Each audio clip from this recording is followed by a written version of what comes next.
Invitée sur Europe 1, ce jeudi 27 avril, Audrey Crespo-Mara est revenue sur sa série d'entretiens avec Florent Pagny pour 7 à 8, et révèle son choc en apprenant la récidive du cancer du chanteur. Une bouleversante surprise. Audrey Crespo-Mara était l'invitée de Culture Média, ce jeudi 27 avril. La journaliste de TF1 est notamment revenue sur la série d'entretiens avec Florent Pagny, qu'elle a réalisée pour le magazine 7 à 8.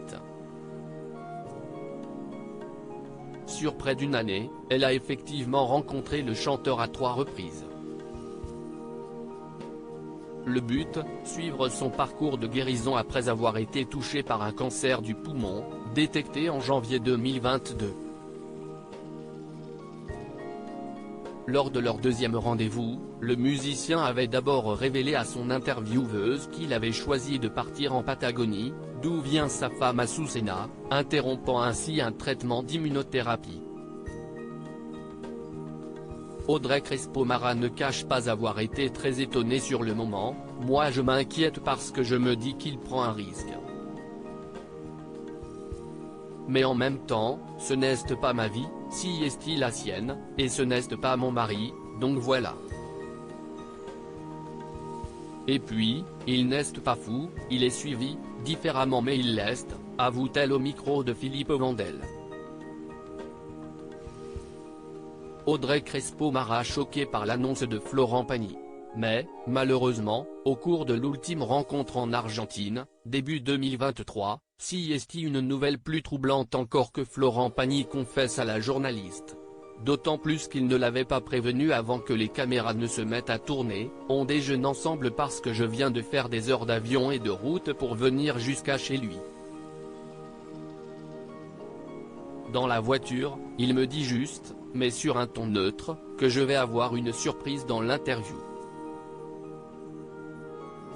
Et comme pour moi, depuis le début du portrait, il y avait un gimmick où je lui demandais de chanter a cappella. Je me suis dit que voilà, il allait chanter. On s'installe et il m'annonce qu'il y a très probablement une récidive. Heureusement qu'on ne me voit pas à l'écran car je suis sous le choc.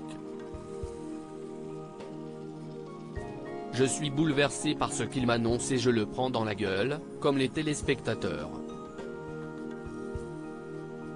Je me dis, waouh, waouh, waouh, se souvient la femme de Thierry Ardisson. Si est quelqu'un de parole, la joker des JT du week-end de TF1, tient tout de même à saluer le sens de l'engagement de Florent Pagny. Il aurait pu me lâcher en route parce que ça ne s'est pas du tout passé comme on l'avait imaginé. Je l'ai remercié après la diffusion. Il aurait très bien pu me dire, écoute, ne viens pas en Patagonie, ça ne prend pas le chemin qu'on avait prévu. Il me fait venir pour m'annoncer qu'il a très probablement une récidive et qu'il repart à Paris 2 jours après. Pour le coup, si est quelqu'un de parole. Quand il s'engage pour un portrait sur l'année, même si ça se termine un peu bizarrement, eh bien il va jusqu'au bout de l'histoire. Franchement, si est admirable de sa part je trouve, a-t-elle conclu. À lire aussi un mental d'acier, respect et courage. Le témoignage de Florent Pagny dans 7 à 8 bouleverse les internautes.